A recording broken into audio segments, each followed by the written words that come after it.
Hello everybody and welcome back to another episode of The Push with Nick and KP. I'm KP and today here we have got a review of last night's episode of Friday Night SmackDown, being the 9th of January edition. This comes from Berlin in Germany and is part of the European tour that WWE have currently ongoing at the moment. So basically it's going to go through all of the action that took place across the course of the show, break everything down, discuss all the happenings, and talk about all the big talking points. So first and foremost, we're going to kick things off with our opening segment of the night and of the show, and that would be Randy Orton, the Apex Predator, the Viper. He made his return last week to WWE after a little absence, and we would see him kick off the show here in this episode. So he would get into the ring and he basically welcome people to the show, and then immediately afterwards we would hear RKO chants from the crowd, but then he would be immediately interrupted by Trick Williams, who made his SmackDown appearance last week for the very first time. And that was quite interesting because obviously he stepped towards Sami Zayn and a match was made between him and Rey Fenix for this week. And now he's stepping up to Randy Orton. So he's definitely not afraid of the big names on the blue brand by the looks of it. Trick Williams, he's looking to basically just get involved in everything. And that's what he was going to do here in this particular segment. He basically would say that a new star has arrived, being himself. And then he highlights his biggest pros before Randy then questions Trick's intentions and basically his lack of brains and the choice to interrupt him out of anybody else on the locker room.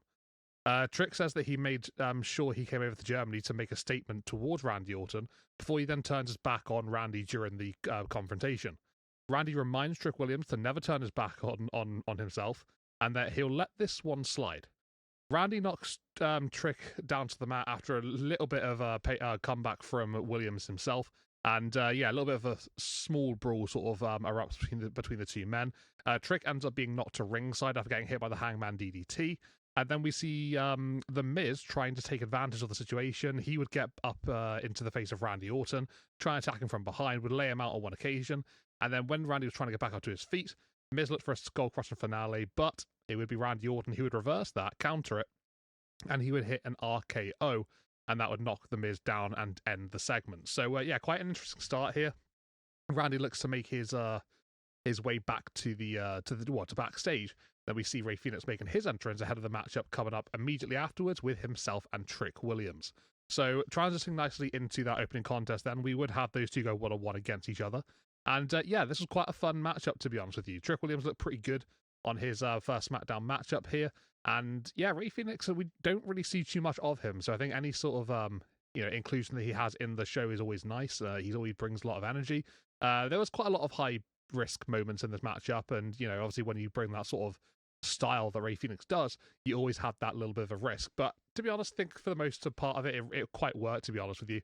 And it was a nice flowing matchup. We see Trick Williams actually get the victory here. Maybe surprising, maybe not, depending on how you look at it. I think maybe Rey Fenix could have done with a solo victory, but on the same hand, Trick from a call-up from NXT, it's always good to see those NXT call-ups get a good win to kick things off. So no complaints from me on that one. The win came in the end here by Rey Fenix being on the top rope looking for a diving attack. Trick catches Fenix and looks for a bookend, second one of the contest he was trying to hit. And Rey counters that into a victory roll.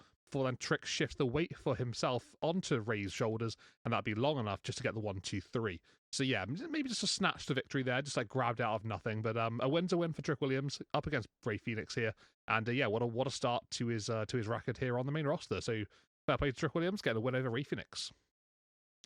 We would then go into our next matchup of the night. This would be our first of 3 championship contests. This would see Julia, the Women's United States Champion, putting her gold on the line up against Alexa Bliss. So Alexa had apparently only been made aware that this match was happening earlier in the day, according to the backstage segment that happened prior to this. She's on the phone with Charlotte Flair. And Charlotte apparently needing some rest and not part of this European tour. So Alexa's going a little bit solo for a few weeks here, despite obviously being involved in the tag team situation. And that sort of follows into this matchup as well, because we have the match taking place and it's going kind of well. Decent back and forth between the two ladies. And Alexa Bliss hits a DDT onto Julia whilst Kiana James is on the apron. We then see Alexa going up to the top rope, and Kiana's still sort of like distracting the referee here, Charles Robinson, on duty for this one. And Alexa looks for the Twisted Bliss, but while she's doing so, we do see Lash Legend shove Alexa Bliss off of the top rope. She just falls onto the canvas, doesn't really take like a nasty tumble or anything, but just sort of like a falls down. Maybe just a momentary lapse of concentration from Alexa Bliss, maybe just being blindsided by the shove. But yeah, she does get back up to her feet, and Julia immediately hits a Northern Lights bomb onto Alexa Bliss, and that would be enough to get the victory for herself and to retain the Women's United States Championship. Post-match, we do see Nia and Lash Legend attack Alexa, laying her out as Nia hits an Annihilator towards the end of that segment. So, yeah, there was a little bit of back and forth between Alexa, Nia, and Lash before this one took place backstage, whilst Alexa was just on that phone call with Charlotte Flair. But, yeah, sort of like definitely spiraled into the matchup and was the critical moment in the closing stages of the contest. So Julia holds on to a championship. I'm just glad to see, this situation getting a bit more screen time. Julia's last run as the US champion was not a great one. Didn't really have much to show for it, so hopefully this one will be much different. And so far, I've got the idea that maybe it probably will be, but we'll have to see how things go. We would then go into our next match of the night. We would have a 4 versus 4 tag team contest, 2 factions colliding here being the MFTs, and then we'd also have the Wyatt Six. So the only man not representing the MFTs here was JC Mateo. Obviously, there are 5 of them, so one has to stand out. And yeah, he was still on the outside of the ring watching this one take place within the ropes, being the rest of the MFTs. So obviously the Wyatt Six, Nikki Cross, the only one on the outside there watching on here. So yeah, it was quite a simplistic matchup here. 4 versus 4 had that sort of feel to it that you would expect on a weekly show. Each man had a little bit of involvement here and there, maybe some more than others, but yeah, there was decent enough action that took place throughout the course of the contest. It's quite even and pretty back and forth between the two teams. And then we do see a point in the matchup where Howdy loses his focus after being on a bit of a roll, to be fair. Solo Sikoa, who's at the ringside, just sort of like on the bottom of the ramp, he actually sort of picks up the lantern that the Wyatt Six obviously carry down to the rings part of the entrance, in memory of Bray Wyatt, and he would hold the lantern up. Obviously, Howdy noticing, is quite fixated on this situation that's developing, and he loses all sort of interest in the matchup as he's just too focused on Solo.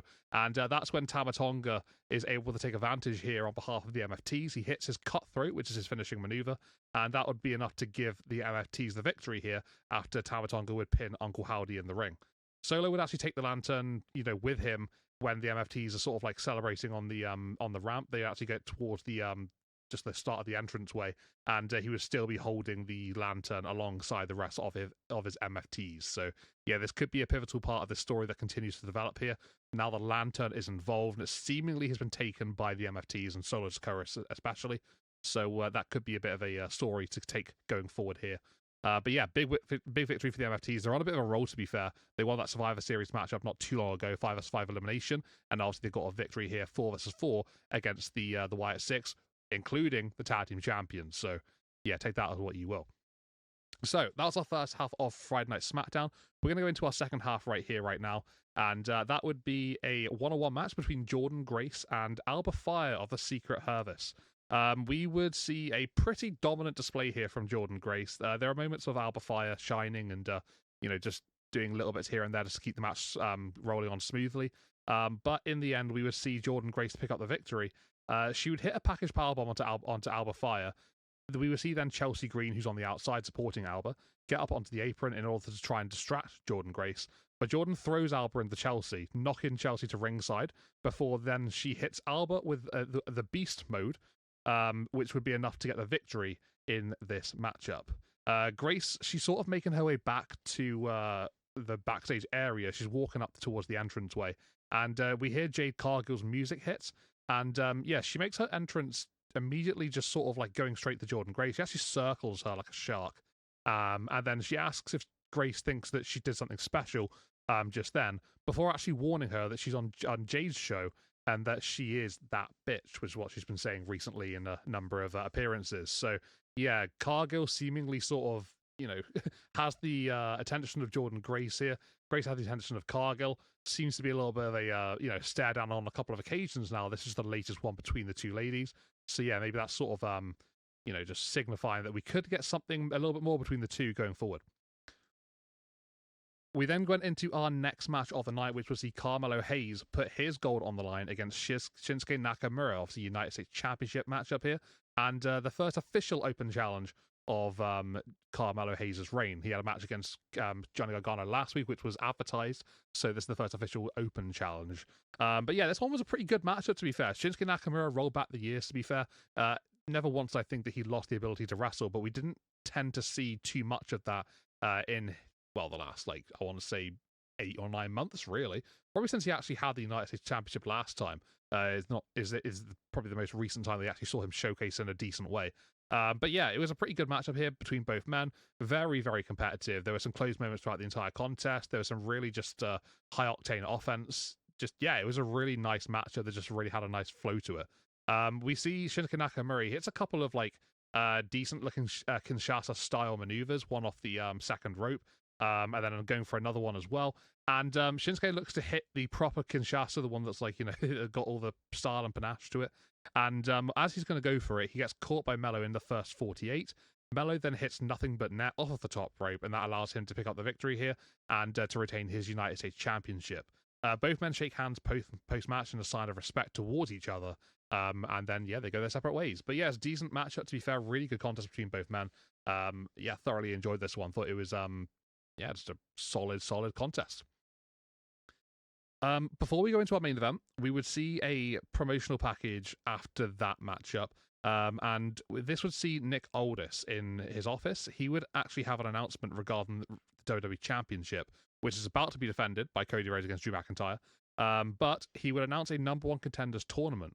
So the way this one will work is there will be 4 one-on-one matches that will take place next week on Friday Night SmackDown. That's going to be in London, England. And those 4 matches, basically the winners of them, will go into a fatal 4-way match at Saturday night's main event, which is the 24th of January. So in a couple of weeks' time. And the winner of that fatal 4-way will be the number one contender for the WWE Championship and will actually challenge for the WWE title at the Royal Rumble. So it'll only be 1 week of build going from the winner of the match, the fatal 4-way, to actually having that title contest at the Royal Rumble. And if you think about it, that's only one show because that's the SmackDown literally the night before. So not an awful lot of opportunity to get some build in there, but this is the situation. Just want to quickly just like say exactly how it's going to work out. And these are the matches that have been announced. We've got the first match being Randy Orton versus The Miz. We've got Matt Cardona versus Trick Williams, Damian Priest versus Solo Sikoa, and Sami Zayn versus Ilya Dragunov. So 4 of those winners going to Saturday's main event, and then we see who the number one contender is after that to face either Drew or Cody. Now, let's talk about Drew and Cody. We will go into our main event next, which is going to be a 3 Stages of Hell matchup. Main event of Friday Night SmackDown for the WWE Championship.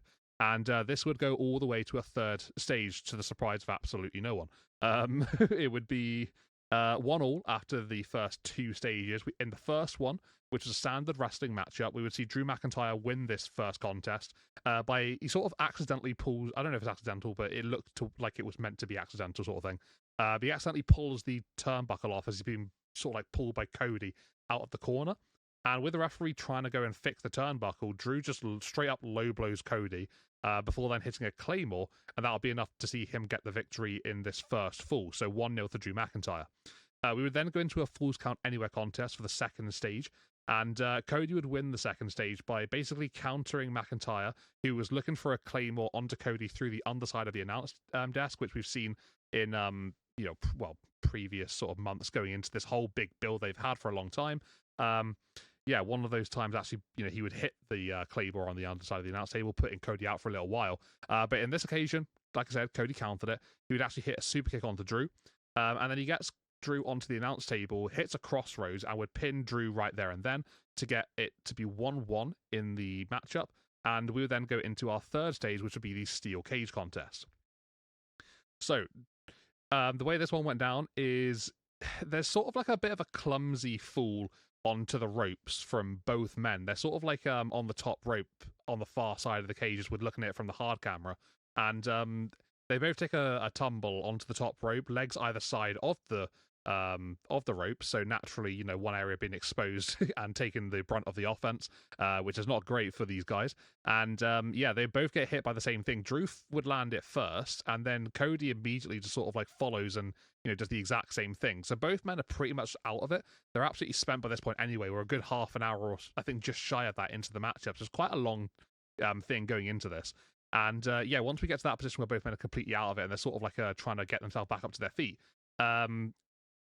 it doesn't really happen because Drew looks to basically tell the officials to open the cage. He crawls towards the cage door, and the crowd are going crazy. There's something happening. We then see a hooded man come over and stop the referee from doing anything further.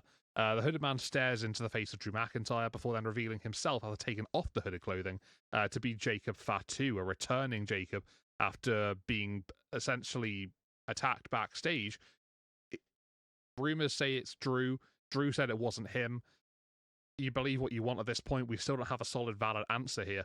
But basically, he sees Drew and he just forces him to get back into the ring. He starts attacking Drew McIntyre, and Cody does eventually get back up to his feet. It's after probably about a minute or so. And when Cody gets up to his feet, he goes over to Jacob Fatu and he tries actually to take him off of attacking Drew. Probably was a bad decision, that, to be fair, Cody Rhodes, because once he did so, Jacob would turn his attention towards Cody and would attack him. Just completely intentional, wasn't trying to attack anybody else, obviously, but it was definitely maliciously done from Fatu. And as he was doing that, Drew sees an opportunity. He just crawls out of the cage and lands both feet on the floor, just sort of like tumbles out of the ring, and he would officially win the third stage and therefore winning the WWE Championship in the process. So yeah, Cody and Jacob Fatu, realizing what has happened, they're both just sort of like looking down the ramp, or up the ramp, I guess you could say, as Drew McIntyre has presented the WWE Championship. He's sort of clutching it as he's lying down, sort of thing, looking over at Jacob and Cody. He's escaped with one there, and he's won the WWE title as a bonus for it. So yeah, it's a great, really shocking change. I wanted Drew to win. Absolutely, couldn't have asked for more from this matchup in terms of that being the result. But I just didn't think it would take place. I just assumed, deep down, it's Cody Rhodes. They'd give him the win once again. They screwed McIntyre, over and over and over again in the build, and there's nothing stopping them from doing it once more. But I'm really, really thoroughly glad they did this. They actually went through with it, and they took the shot and gave him the WWE title as a bonus from this one. So yeah, big result here, big win, big title change. And it was a solid match, to be fair. I think the first stage was obviously a little bit too quick. It was only about I want to say about 3 or 4 minutes. It was quite short. But then once you got into the Falls Count Anywhere, the steel cage started to really sort of like settle in, and it was quite a decent back and forth contest. You had a big fight feel to it, and yeah, we obviously got a new champion off the back of it. So yeah, tremendous stuff really from this main event. Elated for Drew McIntyre. He deserved this moment. His first time winning the WWE Championship in front of a crowd and ending a show with it. So yeah. It's crazy to think that he's had 4 world titles and this is the first time that's happened. So that is quite the interesting situation. But thoroughly elated for Drew McIntyre. Hope this reign's going to be great. He absolutely deserves it. Yeah, just hope it goes well. But yeah, just in terms of how this SmackDown went, I thought it was pretty solid. Generally speaking, there were some really nice matches. The US title from the men's division being, probably the standout in terms of matches that aren't the main event. The main event was incredible. So I think that'll be my match of the night, my highlight. And then Trick Williams seems to have settled into SmackDown really, really nicely too. Just want to put up a big shout out towards him there because he's fitting like a glove, to be honest.